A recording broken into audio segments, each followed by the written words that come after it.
আসসালামু আলাইকুম। আমার নাম তাহতুল জান্নাত। আমি দ্বিতীয় শ্রেণীতে পড়ি। আমি আজকে একটা গল্প বলবো। গল্পটির নাম বাঘ ও রাখাল। এক ছিল এক রাখাল।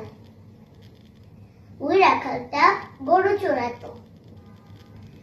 রাখালটা বাঁশি বাজাতো, কিন্তু তার কোনো সময় কাটতো না। একদিন তার একটা দুষ্ট বুদ্ধি এলো। সে গ্রামবাসীদেরকে ডাকতে থাকলো, বলল, বাঘ এসেছে, বাঘ, আমাকে বাঁচাও, বাঘ এসেছে, বাঘ। সব গ্রামবাসীরা লাঠি দিয়ে আসলো, আর দেখে রাখালটা হাসছে আর বলল, মজা করলাম।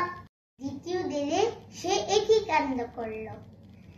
সে গ্রামবাসীদেরকে ডাকতে থাকলো, বাঘ এসেছে, বাঘ, আমাকে বাঁচাও, আমাকে বাঁচাও।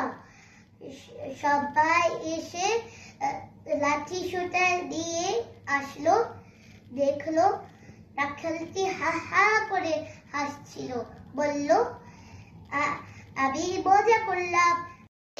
সত্যি সত্যি বাঘ এলো, রাখালকে খেয়ে ফেললো, আর কোনোদিনও পাওয়া গেল না রাখালটি। তো আমরা এখান থেকে শিক্ষা পেয়েছি যে কোনোদিনই মিথ্যা বলা যাবে না। মিথ্যা বলা পাপ, আর মিথ্যা অভিশাপ। আসসালামু আলাইকুম।